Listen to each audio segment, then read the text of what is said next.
আপনাদের জন্য চরম সুযোগ চলে আসছে, অত্যন্ত সুযোগ। হক্কানি ওলামায়ে কেরামের সাথে আপনাদের সাথে যে বিরূপ আছে, যে মতনৈক্য আছে, যেহেতু কালকে নির্বাচন নয়, নির্বাচন একটু সময় লাগবে, সংস্কার করার পরে নির্বাচন হবে। কাজে আমি জামাতকে বলবো, হক্কানি ওলামায়ে কেরামের সাথে আপনাদের যে মতনৈক্য আছে, জলদি জলদি সেই মতনৈক্যগুলি দূর করে ফেলেন।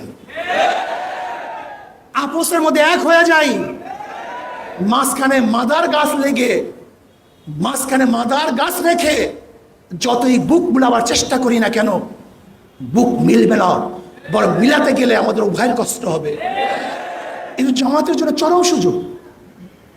ওলামায়ে কেরামের সাথে, হক্কানি ওলামায়ে কেরামের সাথে যে মতানৈক্যগুলি আছে, আমরা বসে সমাধান করে ফেলি।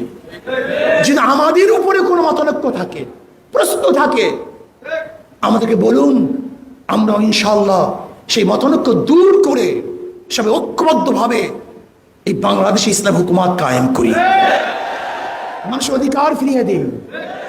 এই বাংলাদেশ সবাই বাংলাদেশ।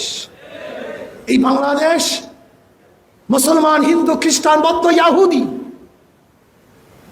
যারা এই বাংলাদেশের নাগরিক, তাদের জন্য সমান অধিকার বাস্তবায়ন করতে চাই।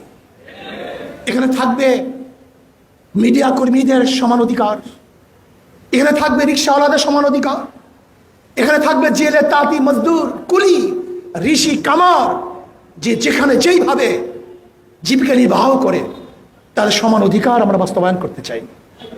এর জন্য আসুন, বাংলাদেশকে বিনির্মাণ করার জন্য নীতির ও আদর্শের পরিবর্তন ব্যতীত কোনোদিন বাংলাদেশ বিনির্মিত হবে না, হতে পারে না। কাজে আমরা সম্মিলিতভাবে আদর্শ এবং নীতি চরিত্রকে পরিবর্তন করে বাংলাদেশকে গড়ার চেষ্টা করি, বাংলাদেশকে নির্মাণ করার চেষ্টা করি।